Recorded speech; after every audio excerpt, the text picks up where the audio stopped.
Assalamualaikum warahmatullahi wabarakatuh. Selamat malam bagi para pemirsa Ruang Publik Garut yang selalu setia menantikan perbincangan-perbincangan kita yang selalu hangat. Kembali saya Zamzam. Kali ini kita kedatangan tamu yang luar biasa istimewa. Di sebelah saya ini ada Kang Risman. Dia seorang praktisi hukum. Ya, saat ini mungkin punya kantor lawyer ya. Kantor lawyer Risman Nuryadi Partner. Beliau juga sudah berpengalaman dalam melakukan proses-proses advokasi, ya kan, kemudian upaya-upaya hukum, pendampingan dan sebagainya kepada banyak klien yang mungkin sudah tidak perlu saya sebutkan satu persatu karena beliau ini sudah moyan untuk di Garut ini. Kemudian yang satu lagi ini luar biasa. Terima kasih atas kehadirannya Kang Indra. Selain sebagai seorang profesional yang saat ini terikat di salah satu perusahaan swasta ternama bukan di Garut lagi, di Indonesia ya. Salah satu perusahaan ternama di Indonesia. Beliau juga seorang pengamat hukum tata negara, juga hukum administrasi negara. Ini juga luar biasa, siap untuk melakukan perbincangan di malam hari ini. Nah, para pemirsa, malam hari ini kita akan memperbincangkan salah satu tema yang saat ini lagi hangat di Garut terkait pelaksanaan pilkada serentak untuk di Garut. Ada 271 desa yang akan memiliki kepala desa baru nanti di bulan Juni.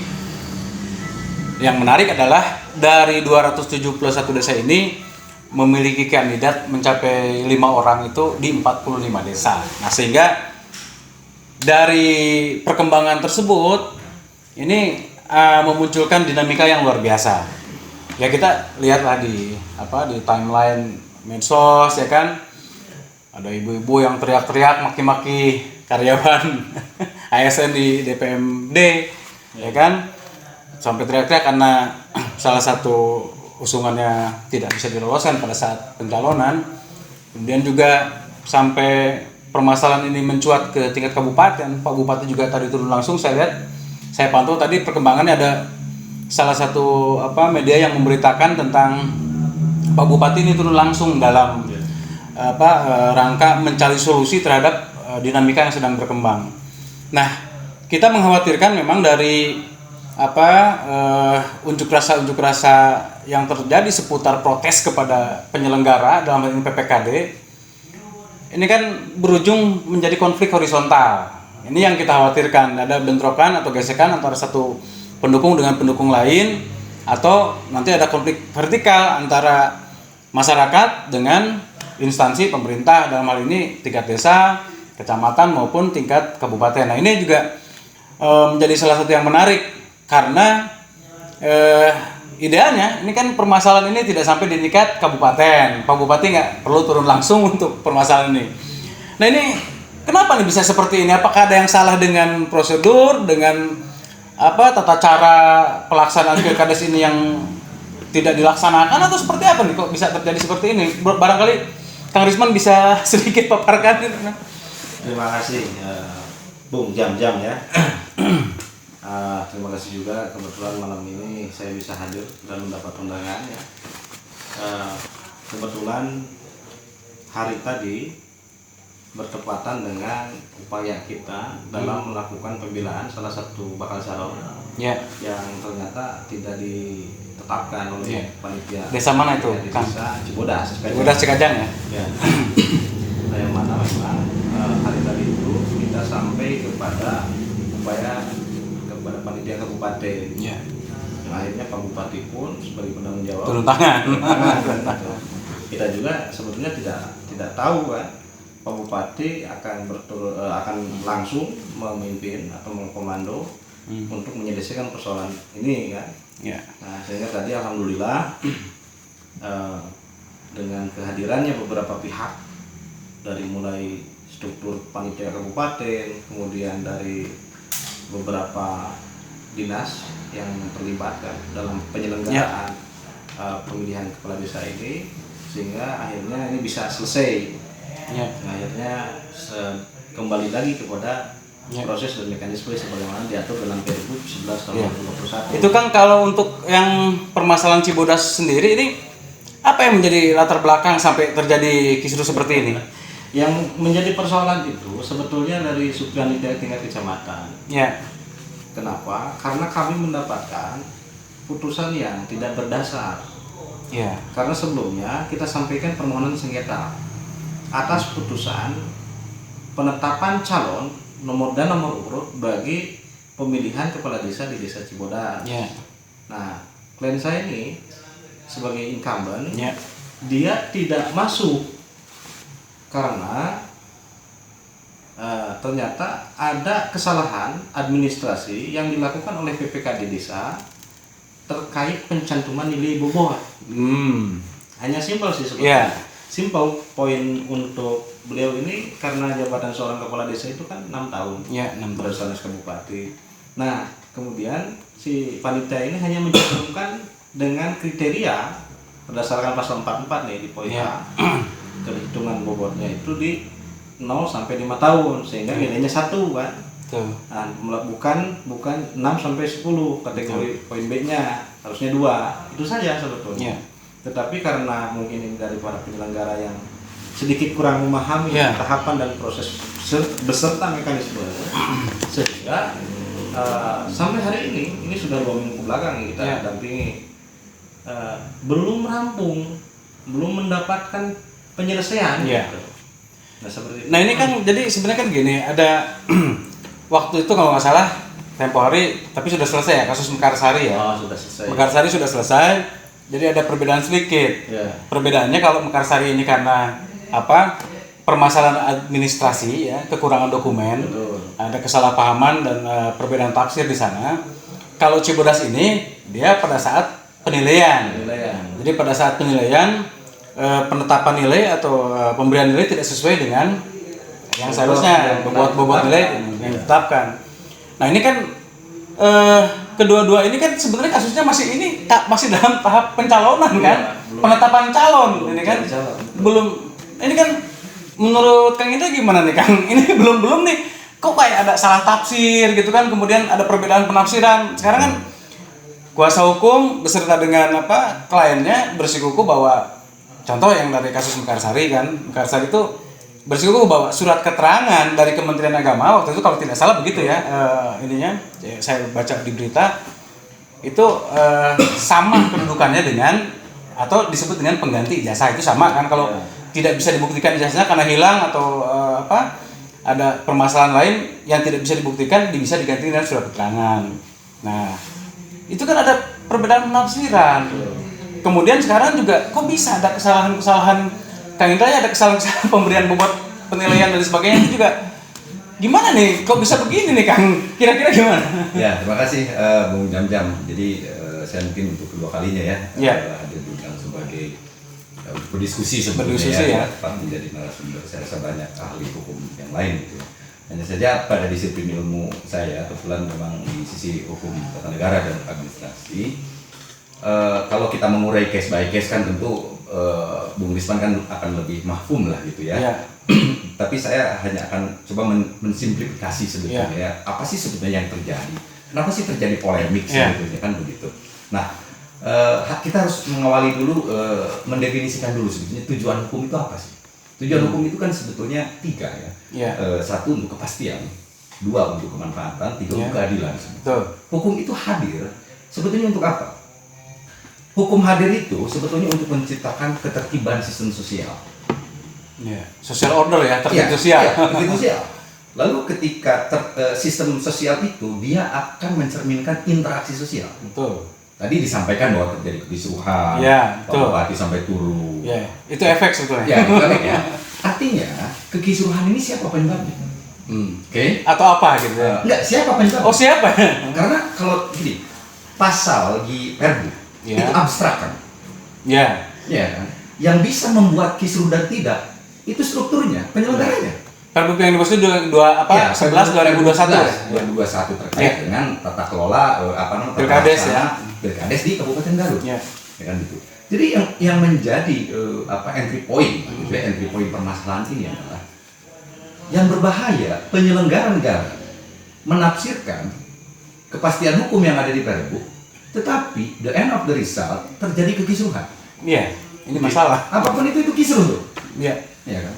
Bahkan kalau saya dari sisi hukum administrasi negara, ya, kalau tadi dilihat sedikit gitu ya, dalam Perbu itu sebetulnya sudah clear kok dibagi menjadi dua bab pasal yang berbeda, yaitu ada lembaga yang wajib menyelesaikan sengketa ketika terjadi persengketaan antara bacalon.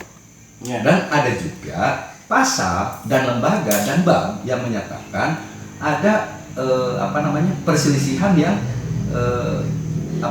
mengangkat tentang hasil pemilihan dan penghitungan suara. Kalau saya sedikit mendapatkan informasi tadi, ini kan sengketanya di sengketa bacalonan. Dan itu sudah ada juga di Perbu. Kepastian hukumnya itu sudah ada. Kepastian hukumnya. Di situ kan, kepastian hukumnya sudah ada. Lalu kenapa sih sebetulnya bahkan tadi di tingkat kecamatan dalam berita acaranya katanya kan gitu ya, itu menyebutkan dia tidak punya kewenangan. Si sub panitia untuk menyelesaikan sengketa bacalon. Kan ini yang menjadi lucu lah. Ya kan, menjadi lucu itu saya melihat begini. Yang paling bahaya sebetulnya dalam konteks ini ya. Ini kan sebuah kontestasi pemilihan pasti akan menimbulkan interaksi sosial. Betul. Calon dan calon punya pendukung, dia akan beradu dengan segala macam dukungannya kan begitu. Nah, hukum ini hadir harus untuk menciptakan ketertiban itu. Bukan malah otoritas penafsir. Kenapa saya harus katakan dalam hukum administrasi negara itu otoritas penafsir itu siapa? Dari mulai Pak Bupati, panitia kabupaten, panitia kecamatan, bahkan sampai PPKD harus sama, harus seirama dalam karena mereka itu dianggap sebagai otoritas penafsir. Penafsir, ya betul. Lalu yang berbahaya, ketika otoritas penafsir ini berbeda di tingkat tertentu, ini kan akan menjadi kisruh. Iya, ada gapnya di situ. Pada prinsipnya kan sebetulnya yang jadi permasalahan itu kan apalagi tadi ya, sesimpel itu masalah scoring. Itu fundamental sekali kesalahannya. Orang yang harus dikasih scoring, misalnya di Perbu juga jelas tuh. Scoring ketika masa jabatan kalau misalkan 1 sampai 5 tahun 1. Scoring kalau 6 sampai 10 itu 2. Lalu ada kesalahan misalkan kepala desa ini 6 tahun ditulis 1. Sudah dirubah menjadi 2. Lalu pada titik tertentu masih ada persengketaan. Dan yang jadi lucu saya, kalau misalkan di subkecamatan ini menyatakan tidak diterimanya gara-gara persyaratan dan lain-lain, jadi sengketanya dikelola dulu. Kita masih debat masalah itu masuk atau enggak. Ini yang menjadi otoritas penafsir yang keliru. Dia menganggap tidak punya kewenangan ya, padahal di Perbu itu sudah diatur. Betul. Nah, sehingga pada generalnya saya baru bisa menilai berbahayanya ketika sebuah abstrak Perbu itu abstrak baru bisa menjadi hukum administrasi negara ketika dijalankan oleh struktur, oleh penyelenggara. Betul. Artinya otoritas penafsir dari mulai yang bikin Perbu sampai PPKD bahkan sampai para bacalon harus sama kan? Iya, betul. Nah, itu problemnya mungkin saya nggak tahu sosialisasinya. Mungkin itu sebentar saya comot sedikit tuh barusan. Ada sosialisasi mungkin nih. Ada satu kata sosialisasi. Nih kan Kang Risman langsung mendampingi klien ya dalam tahap pencalonan ini.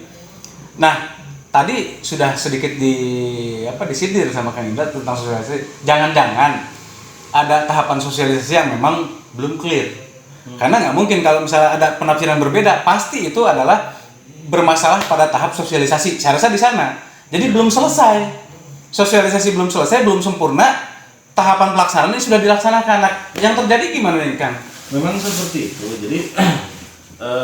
Jadi dari waktunya kapan untuk melayangkan permohonan sengketa saja, ini PPKD tidak bisa menjelaskan, atau misalkan subpanitia kecamatan ini tidak bisa memberikan jawaban yang sangat pasti ya. Sehingga ketika ada persoalan, si calon atau pendampingnya ini langsung berkomunikasi dengan panitia kabupaten. Kabupaten. Nah ini yang ngeri. Nah, selalu advis daripada panitia kabupaten ini dijadikan sebagai seolah-olah menjadi peraturan. Ya. Nah, padahal kalau kita buka lagi dalam Perpu, contoh saja pada saat itu sebelum saya pegang karyanya, tanggal 11 itu karena ditemukan adanya kesalahan itu, maka pada saat itu Bacalon melakukan apa? Permohonan laporan dugaan pelanggaran administrasi. Jelas di sana itu diatur dalam pasal 6 kan. Di poin A-nya itu di sana bahwa salah satu permasalahannya adalah pelanggaran administrasi. Antara siapa? Antara antara calon atau bakal calon dengan panitia pemilihan. Nah, kemudian masih dalam pasal 5 dijelaskan di sana ada fasilitas. Fasilitas untuk menyelesaikan permasalahan daripada pemilihan ini. Di sana diatur dalam lampiran 1 Romawi. Maka untuk melihat persoalan ini bisa atau bagaimana caranya atau bagaimana tahapannya bisa dilihat langsung dalam lampiran. Tetapi di dalam lampiran ini tidak disertakan juga timelinenya. Di sana itu hanya ada format yang kemudian tinggal diisi apa yang menjadi dugaan pelanggaran administrasi dan dilayangkan. Maka dari itu pada saat itu artinya selama ada pelanggaran kapanpun itu ditemukannya itu bisa dilakukan laporan. Alhamdulillah pada saat itu dari tanggal 11 sampai 1 minggu berarti sudah ada keputusan dari Subpanitia Kecamatan bahwa menyatakan terbukti panitia PPKD Desa Cibodas telah melakukan pelanggaran. Malah ada 2 sanksi, ada rekomendasi lah. Ada kesimpulan dan rekomendasi. 1 memerintahkan untuk memberikan sanksi lisan, teguran lisan. Yang kedua untuk melakukan perhitungan kembali. Itu dalam sanksi yang sudah sesuai dengan formnya ada. Betul. Nah, kemudian pada saat itu maka setelah dilakukan laporan dugaan pelanggaran administrasi tersebut, kemudian pada saat itu Bacalon merasa sudah clear kan, artinya beliau ini memang sudah diperbaiki nilainya itu kan, tetapi kemudian tetap pada saat putusan negatif kan, tetap tidak masuk. Padahal ternyata pada saat itu ini belum saya pegang di perkaranya ya, tanggal 18 masih dalam hari mendapatkan dugaan pelanggaran administrasi atau keputusan itu, bahwa PPKD memberikan surat atau bersurat kepada panitia kabupaten. Nah, ini juga apakah sesuai dengan Perpu atau tidak? Nah, gitu. Ini saya kok menangkap ada tadi dari apa yang disampaikan itu ada 2 hal yang sangat mendasar yang sepertinya belum clear ini. Satu tentang mekanisme tata cara mengajukan keberatan penyelesaian sengketa. Itu kan prosedurnya sepertinya masih belum clear. Jadi kan seharusnya itu sangat saklek, kemudian juga jelas dan dipahami oleh semua pihak, baik dari pihak pelaksana maupun dari pihak bakal calon ataupun masyarakat yang secara langsung menyaksikan dan berkepentingan dengan pilkades ini kan, karena ini hajat bersama maka mereka juga berkepentingan sebetulnya kan. Yang kedua tadi soal pemahaman tugas pokok dan fungsi dari subpanitia di tingkat kecamatan, kok sepertinya tadi dibilang bahwa itu bukan kewenangannya dan sebagainya, sehingga ini kan aneh. Seharusnya setiap kali ada persoalan di tingkat PPKD, kan keberatan itu penyelesaian tentang protes dan sebagainya dilayangkan ke tingkat subpanitia kecamatan kan. Seharusnya kan selesai di sana dan itu kewenangannya dia berdasarkan Perbup 11 kan begitu. Tidak perlu sampai kabupaten. Tidak perlu sampai kabupaten. Ini kan kalau nggak salah kemarin beberapa kali terjadi itu masa langsung menggeruduk ke DPMD, langsung ke tingkat kabupaten ya kan. Ini kan ada yang aneh gitu kan, sementara di subpanitia pun kan itu sudah strukturnya sudah sangat jelas. Kalau tidak salah kan diketuai sekmat, kemudian kalau nggak salah camat ya, kemudian ketuanya Koramil dan Ramil, kemudian Kapolsek kan itu juga ada di sana. Ini kenapa kok nggak bisa diselesaikan di saya juga heran kenapa begitu. Sedikit ya, saya mungkin tadi sepakat dengan Kang Indra, dari 118 pasal di dalam Perbu 11 2021 ini terbagi menjadi dua. Ada persengketaan administrasi, ada juga persengketaan hasil pemilihan. Nah, persengketaan administrasi ini mencakup ada 3 persoalan. Itu berdasarkan pasal 6. Nah, di sana itu yang pertama ada dugaan pelanggaran administrasi ada permohonan penyelesaian sengketa atau sengketa pemilihan prosesnya. Nah, yang ketiga larangan. Larangan apa? Larangan dalam hal pemilihannya. Betul. Nah, 3 persoalan ini di luar daripada sengketa hasil. Betul. Nah, di sini pun ada fasilitas. Di dalam pasal 5-nya dijelaskan, masih pasal 6-nya. Dijelaskan fasilitasi untuk menyelesaikan persoalan ini. Nah, di dalam Perbu dijelaskan itu diatur dalam lampiran Romawi 1. Nah, ini memang kekurangan. Ini mohon untuk menjadi perbaikan di dalam Perbu bahwa Romawi 1 ini bukan berbicara juknis. Tetapi berbicara POM.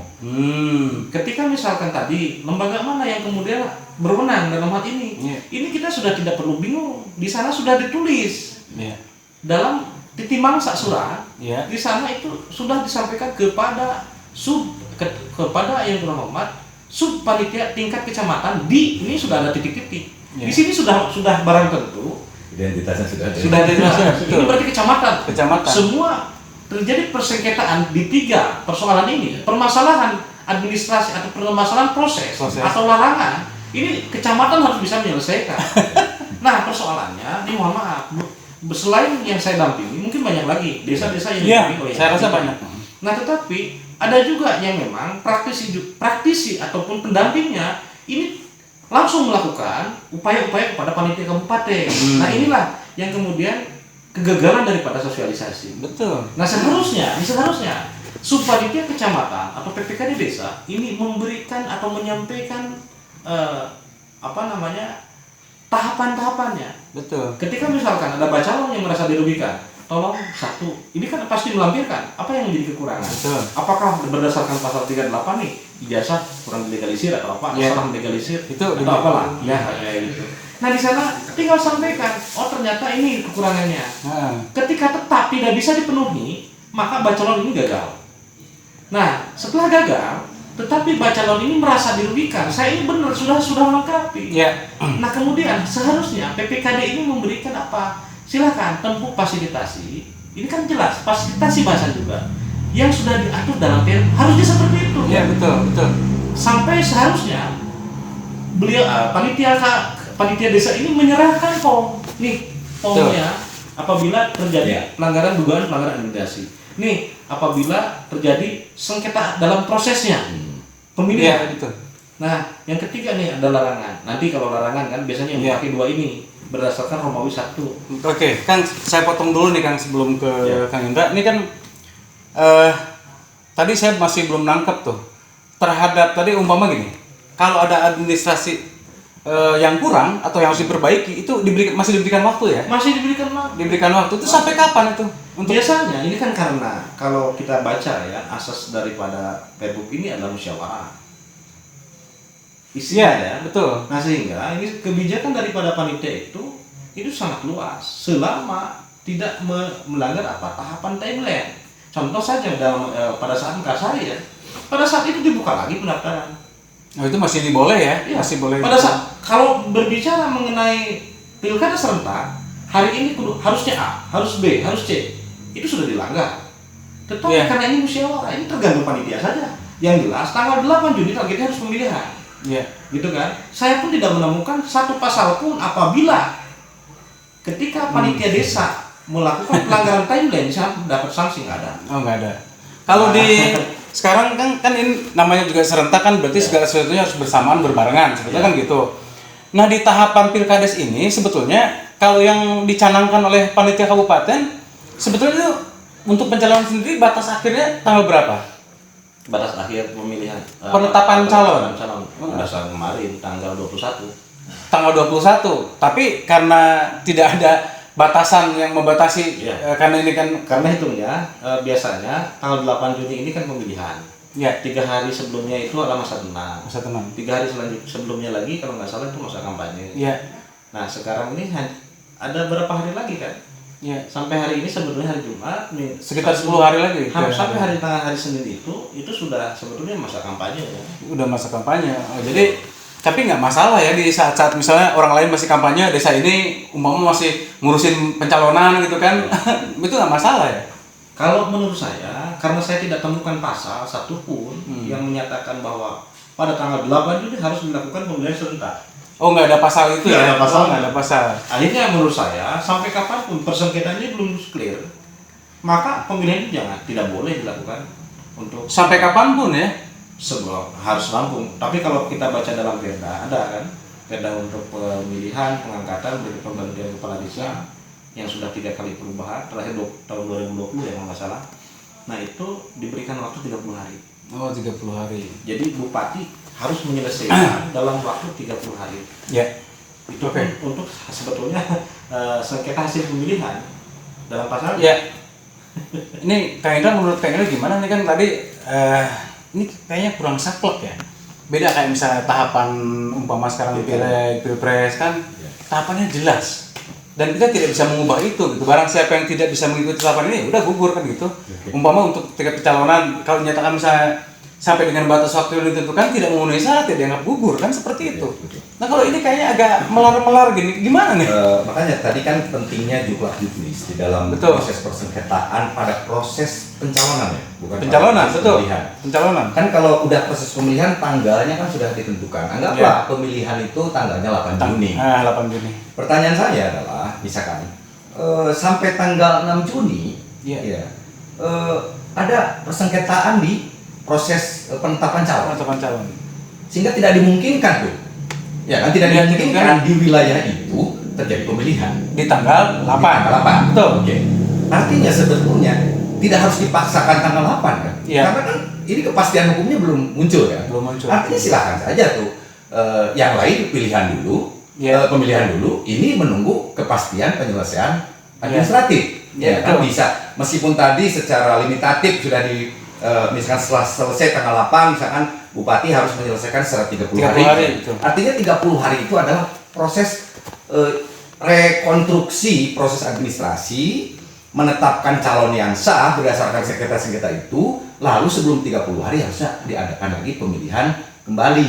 Jangan begitu, Bung Jam-Jam. Setelah pemilihan pun, ketika dirasa ada temuan, ya kan, yang menyatakan ketidakadilan, itu masih bisa diulang. Toh kalau kita bisa contohkan pilpres, serentak nyoblos hari itu semua, tapi ada kan gara-gara kondisi tertentu dia udah nyoblos, tapi ditenggarai ada temuan, dibatalkan lah hasil di situ, lalu ada yang namanya pemilihan ulang. Jadi bagi saya sih itu tidak masalah ya, itu masalah kapan batasan waktu itu tinggal perbaikan di juklak sama juknis. Tapi yang paling berbahaya sebetulnya dalam proses ini, saya tetap secara hukum administrasi negara yang paling berbahaya dalam kasus ini kan sebetulnya kasus yang ditangani Bung Risman aja. Bisa jadi ada orang yang tidak tahu lalu harus ngomong ke siapa. Itu kan yang tahu upayanya harus seperti apa kan gitu. Yang paling bahaya ini adalah ada seorang otoritas yang menafsirkan sebuah perbu lalu dimakan mentah-mentah oleh anggap saja subkecamatan dan dijadikan produk hukum. Apa yang terjadi? Unfair, tidak adil. Oke kan? Betul. Jadi apa kesimpulannya kalau begitu? Prosedurnya sudah oke pada perbu, anggaplah meskipun harus ada beberapa revisi. Penyelenggaranya nggak benar dalam menafsirkan si pasal-pasal itu. Lalu yang terjadi apa coba? Yang tadinya harus lolos menjadi nggak lolos. Yang harusnya tadinya lolos, tidak lolos menjadi lolos. Itu menjadi tidak fair. Nah, bagi saya ini adalah secara struktur jabatan, ini menjadi kegagalan Kadis DPMPD. Oke, saya berani menyatakan itu dari sisi objektivitas. Karena yang terjadi adalah penafsiran yang salah pada orang yang punya otoritas menafsirkan. Betul. Ya kan? Siapa itu? Kadis DPMPD. Misalkan kabag hukum atau siapapun itu. Yang menjadi penyebab kenapa subkecamatan menyatakan tidak punya wewenang. Kan logika aja sih sebetulnya. Betul. Ya kan? Lalu padahal ini apa yang harus dilakukan? Oke, secara prosedur undanglah para ahli yang memahami tentang hukum kelembagaan itu seperti apa. Pada tataran konsekuensi. Oh, saya sih saranin copot tuh orang-orang. Itu saya, sorry ya, ini bukan ngomong kasus Bung Risman, tapi ini bisa merepresentasikan orang-orang yang tidak mendapatkan keadilan di tempat lain. Betul. Karena tadi karena para petugasnya tidak capable, kemudian itu merugikan para bacalon, ya kan? Ini kan juga kalau dikembalikan tadi memang mungkin salah satunya faktor SDM. Kalau yang tadi disampaikan oleh Kang Indra, menurut Kang Indra setuju juga bahasa yang disampaikan Kang Indra? Setuju ya? Karena begini, saya kebetulan untuk yang berkoordinasi itu lebih daripada 10 desa. Ya. Tetapi yang masuk ke dalam proses penyelesaian sengketanya itu ada 4 desa. 4 desa. Ya, dengan kriteria semuanya pelanggaran administrasi. Ya. Tetapi upaya penyelesaian yang berbeda. Karena apa? Karena tadi persoalannya pun berbeda kan. Nah, ini yang sangat disayangkan bagi bacalon-bacalon yang mempunyai persoalan yang sama, tetapi kemudian dia tidak bertemu dengan orang yang pas yang tepat, ya? Atau bisa bisa menyelesaikan, membantu atau memahami daripada Pergub, sehingga dia sangat menerima atau terpaksa menerima kan gitu, sehingga hak daripada hak demokrasi yang dipilih itu atau dikebiri lah, atau bahasa politisnya dikebiri lah dengan tadi. Dengan apa? Dengan kebijakan, dengan seorang pejabat yang salah atau dengan seseorang yang seharusnya memberikan arahan, petunjuk dan lain-lain sebagainya, tetapi kemudian tidak dilakukan. Nah, nggak sedikit betul tadi saya menggarisbawahi ini siapa yang bertanggung jawab atau siapa yang salah? Iya betul. Nah, dari tataran teknis memang banyak persoalan ini karena apa? Karena tadi dari mulai mungkin tahap persiapan ini panitia saya kira belum optimal dalam melakukan sosialisasi. Betul. Kalau misalkan ini sudah clear dalam tahap sosialisasi, saya kira tidak akan ada persoalan. Betul. Soalnya gini, ketika seseorang bacalon dia tidak mempunyai salah satu persyaratan, 2 pilihan kan? Apakah dia mundur atau melengkapi? Ya, begitu saja. Kalau sudah dilengkapi clear, nggak usah ada persengketaan. Tetapi kemudian kenapa bisa masuk sengketa dan dugaan pelanggaran? Ini ada persoalan daripada siapa panitia. Ini masuk, tetapi mau ditafsir. Bacalon menafsirkan A, tetapi panitia menafsirkan B, apalagi didampingi oleh PH. Yang mana kita juga punya tafsir. Tafsir apa? Membaca Pergub kan? Ini saya bisa bertah atau bisa kemarin kasari, mohon maaf. Kita gunakan fungsi pengawasan. Barusan saja pertemuan kita dengan Pak Bupati. Di sana sudah kumpul Pak Sekda, Pak Kadis, kemudian Pak Koordinator Panitia Bupati dan lain sebagainya. Kasat Pol PP pun hadir. Mereka menyampaikan apa yang menjadi atau apa yang menjadi dasar kan. Kami melakukan upaya-upaya ini. Saya sudah jelaskan dari A sampai Z. Nah, sehingga Pak Bupati pun sangat memahami. Karena apa? Beliau ini satu mantan lawyer. Dia praktisi sebelumnya. Apalagi dia sangat mahir. Nah, kemudian karena kita sampaikan bukti-bukti otentik, Pak Bupati pun sampai menyatakan ini sudah komplit dari bukti-buktinya. Apalagi yang kemudian menjadi persoalan. Tinggal satu ketegasan daripada ini, bukan saja ketegasan, tetapi pemahaman daripada panitia penyelenggara dalam menyelesaikan. Saya mendapat jawaban daripada permohonan sengketa saya bahwa permohonan sengketa kami tidak diterima, ngeri, tanpa sebelumnya dilaksanakan musyawarah, dilaksanakan pemanggilan, sampai kepada berita acara. Dasar penolakannya apa katanya kemarin? Bahwa subpanitia kecamatan tidak berwenang. Oh, ya itu tadi. Nah, saya sampaikan juga. Ini saya perlihatkan dalam lampiran itu. Di sana sudah jelas. Tujuan surat permohonan sengketa ini adalah subpanitia kecamatan. Betul. Nah, cuma dalam diknya itu kosong titik-titik. Nah, karena Cibodas ini adalah salah satu desa dari Cikajang. Kita di Cikajang. Saya tulis Cikajang kan. Saya harus tulis ke Garut Kota. Tidak mungkin kan. Nah itu. Aduh, ini kacau juga ya nih. Saya sih menggarisbawahi yang bisa pengen Kang Indra. Kasihan yang mereka yang nasibnya serupa tapi tidak ada upaya. Ini ada kasus nggak yang ditemukan nggak? Umpama kan kemarin gini, untuk Mekarsari umpama ada perbedaan penafsiran untuk persyaratan dokumen atau misalnya persyaratan administrasi lain kan, ada nggak ditemukan satu kasus di desa lain yang nasibnya sama seperti itu, tidak memenuhi syarat secara dokumen secara administrasi, tapi tidak ada upaya gitu, tidak melakukan upaya sengketa, ada nggak ditemukan seperti itu? Banyak. Nah ini banyak. Ini kan masalah. Contoh nih. Satu mengenai legalisir akta kelahiran. Betul. Salah nama katanya. Setelah diverifikasi validasi ternyata yang disampaikan tersebut katanya palsu. Kemudian pas dicek namanya beda. Ya. Nah yang kedua ini tetap calon gagal. Nah yang kedua keterangan identitas. Kalau nggak salah syaratnya itu keterangan identitas apalah. Jadi KTP itu di print menjadi identitas komplit lah. Ya. Namanya juga beda. Itu. Oke. Nah yang ketiga perbedaan pemahaman mengenai pengalaman berorganisasi LKD. Iya. Sebetulnya di sana kan sudah dijelaskan dalam Permendagri. Iya. Yang termasuk ke dalam LKD itu apa saja. Nah karena misalkan ini tidak tahu, akhirnya ngotot. Iya. Saya ini ikut A, saya ini ikut B, ini SK-nya semua keluar. Tetapi nilainya tetap satu. Kemudian komplain kenapa kan gitu. Nah ini masalah. Kan, ini luar biasa nih. Benar-benar karena ketidakmampuan seseorang menafsirkan aturan, akhirnya ini merugikan orang lain. Ini sebetulnya dari mereka yang dirugikan ada upaya hukum nggak yang bisa ditempuh? Ya, ini yang menjadi multitafsir ya sebetulnya. Nah, saya baru berani menyatakan ada keadaan multitafsir. Ya. Anggaplah begini, logikanya kasus Bung Risman ini yang barusan yang si orang incumbent ya, incumbent di sana itu, anggaplah nggak tertangani, nggak tertangani misalkan gitu ya. Oke, dia tereliminir, dia tereliminir. Lalu terjadilah pemilihan. Betul. Lalu terjadi pemilihan, menanglah salah satu. Ya.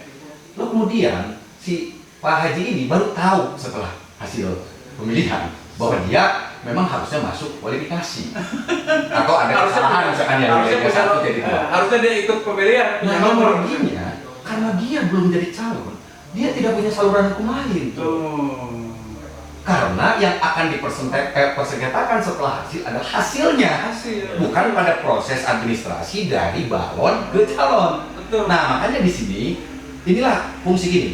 Jadi gini, Bu Jajam, saya sih ingin menggarisbawahi ini kita bukan masalah keadilan bagi para calon yang tidak mendapatkan keadilan. Tapi bagi para teman-teman PPKB yang punya niat baik untuk menjadi panitia, yang dia juga meluangkan waktunya, yang bayaran juga diserang dengan banyak orang, misalkan gara-gara dia tidak diberikan pemahaman. Nah ini juga faktornya, makanya kan PPKD itu rakyat aja bukan penyelenggara kan? Ada istilah dalam perang tidak ada prajurit yang salah. Iya kan? Iya nggak ada prajurit yang salah, dia cuma prajurit. Berarti yang salah siapa? Penyelenggara. Ini kenapa tadi saya ada pada satu kesimpulan bahwa otoritas penafsir ini yang harus paling bertanggung jawab. Saya bicara tentang jabatan-jabatan administrasi negara karena memang wilayahnya saya di situ. Saya tidak tahu kan itu siapa, kabag itu siapa. Bagi saya dia nggak mampu. Bagi saya dia nggak mampu. Kalau Pak Bupati dalam kasus ini sudah turun tangan, kalau saya punya bawahan, artinya saya menganggap bawahan saya itu nggak mampu. Nggak perform. Kalau saya tahu bawahan saya nggak mampu, apa yang akan saya lakukan? Wah, saya ganti. Logika aja kan? Kalau Pak Bupati nggak ngeganti, berarti Pak Bupati juga bermasalah itu bagi saya. Ini lebih jauh lagi nih, luar biasa. Logika aja. Logika seperti itu. Nah, berarti ini kalau misalnya saya kejar, kapan terus diganti? Segera? Karena ini masih ada tahapan nih. Mumpung kan? Harus segera bagaimana? Ya, ini sudah jawaban. Ya kapan begitu? Saya rasa ya kalau statement kita menjadi pengaruh Pak Bupati, saya rasa bukan gara-gara statement kita loh. Ini fakta hukum, fakta hukum, ada regulasinya, ada penyimpangan, ya tafsirin aja sama Bapak. Sama aja kita orang-orang hukum juga kok. Jadi kalau ini dibiarkan, ini kan jadi presiden kan? Betul. Ini jadi presiden. Akhirnya kesalahan pada penyelenggara negara yang menimbulkan kekisruhan, ya hanya dimarahin di apel pagi saja. Sanksinya cuma sampai di situ ya.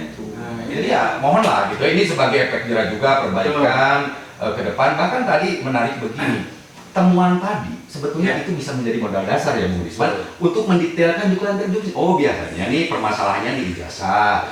Oh otoritatif apa ijazah sehingga nanti PPKD tidak perlu lagi menafsirkan bahwa oh ini kalau MI dari yayasan. Nah itu kan sebetulnya temuan itu kan modal kan. Oh nanti dikonsider aja di dalam pasal-pasal sehingga semakin lengkap dan semakin paham tuh para PPKD dan penyelenggara negara. Saya rasa orang sudah tahu lah orang ini tidak akan masuk kualifikasi, dia akan mundur kok. Sekarang kan orang merasa dirinya qualified, tapi begitu di persyaratan layak gitu ya, apa namanya tidak layak, yang berbahaya ketika menyatakan kelayakannya itu salah tafsir. Jadi yang salah siapa? Nah itu secara kelembagaan harus menjadi perbaikan. Betul, saya sepakat memang, karena sebetulnya kan tadi seperti saya sampaikan, sebetulnya kalau ini selesai di tahapan persiapan, saya rasa di pelaksanaan tidak akan terlalu banyak permasalahan seperti ini. Kalau terjadi banyak kisruh, ada banyak protes, ketidakpuasan, merasa diperlakukan tidak adil dan sebagainya, berarti ini ada yang salah dengan prosedur, dengan tahapan, kan gitu ya. Dengan penyelenggaraan. Ya, dengan penyelenggaraan. Ya, sudah pointis. Kalaupun misalnya ada kekurangan pada Duklat Juknis umpama dalam rangka melengkapi dari Pergub 11 2021 umpama ada kekurangan. Tapi kalau misalnya penyelenggaranya penafsirnya capable dalam menafsir kayak gitu, saya rasa permasalahan tidak akan sampai di sini. Saya rasa seperti itu. Betul. Sedikit ya. Dan mungkin ini bisa disampaikan kepada seluruh pemirsa. Ini kan kebetulan sampai tanggal 8 masih lama. Nah, kalau kita melihat kembali lagi ya, ketika ada bacalon atau calon, tadi kategori calon ini bisa melakukan tadi dugaan pelanggaran administrasi. Tapi kalau ditemukan ada, kalau misalkan biasanya kalau sudah masuk calon mungkin tidak clear ya. Tetapi bacalon yang merasa dirugikan tetapi kemudian bahwa dalam pikirannya ini sudah tidak mungkin. Nah, ini sebetulnya masih ada waktu. Masih ada waktu ya. Masih bisa upaya. Saja bukan saja. Yang sudah ditetapkan dalam jadwal timeline-nya itu tanggal 21 itu sudah clear semua. Ternyata pada saat itu sudah tidak ada upaya lagi.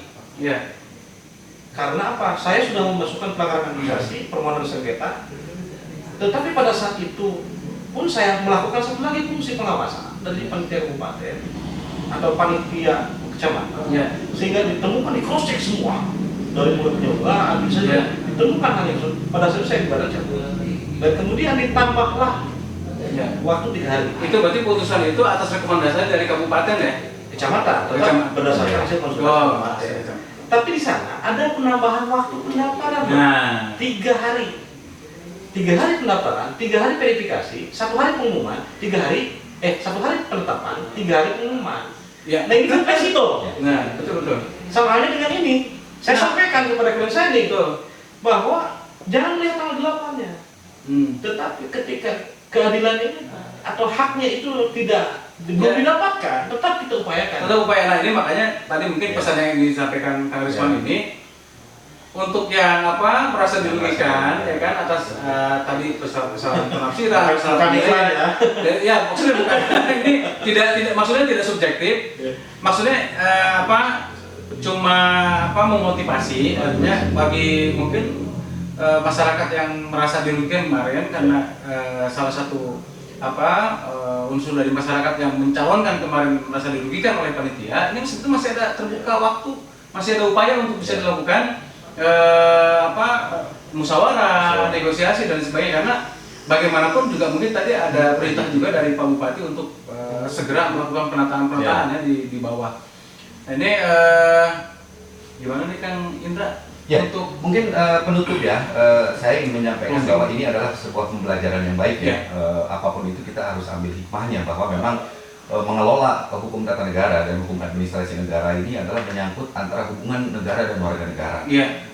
Negara menciptakan hukum, punya penyelenggara, akan berakibat kepada sistem sosial, mengakibatkan juga interaksi sosial yang mana harus menjamin ketertiban sosial. Semakin tidak tertib berarti semakin nggak bagus tuh. Nggak bagus, hukumnya udah bagus, penyelenggaranya. Karena geraknya itu kan di penyelenggara pada proses penafsiran, jadi tidak ada yang tidak mungkin kita untuk merubah Garut lebih baik. Masih ada kesempatan para teman-teman bacalon yang merasa misalkan dia dirugikan untuk mencari keadilan. Lalu masih ada perbaikan, nggak perlu malu lah Pemda Garut juga untuk melakukan revisi karena ini kan harus terbuka karena itu kan kesalahan berawal dari mereka juga. Jadi pada akhirnya saya ingin memberikan statement bahwa equality before law, semua sama di mata hukum. Tidak boleh ada pergerakan yang di luar hukum. Mari kita mulai mencari keadilan itu memang dengan hukum. Betul. Itu. Oke, Kak. Gimana nih Kang Indra? Kang Risman? Sudah terwakili sebenarnya. Tapi barangkali ada yang mau disampaikan di closing statement-nya? Sebenarnya tadi saya juga sama menyampaikan bahwa hukum ini memang mengatur melihat bahwa ini kita sama kan. Iya. Dan satu lagi keadilan itu harus diperjuangkan. Iya. Keadilan itu harus diperjuangkan. Oke. Barangkali pemirsa mudah-mudahan perbincangan tadi yang sangat menarik dan hangat ini kita bisa ambil manfaat dari, karena apa yang disampaikan itu memang tadi analisis mereka ini sangat tajam dan kena di objeknya. Jadi luar biasa. Satu catatan yang penting tadi untuk untuk dilakukan perombakan apabila diperlukan. Barangkali perbincangan kita akhiri. Para pemirsa Ruang Publik Garut yang senantiasa setia menonton bincang-bincang ringan kita, nantikan episode kita berikutnya dengan tema-tema dan topik-topik yang tidak kalah menarik. Terima kasih atas perhatiannya. Assalamualaikum warahmatullahi wabarakatuh. Waalaikumsalam. Terima kasih. Selamat malam.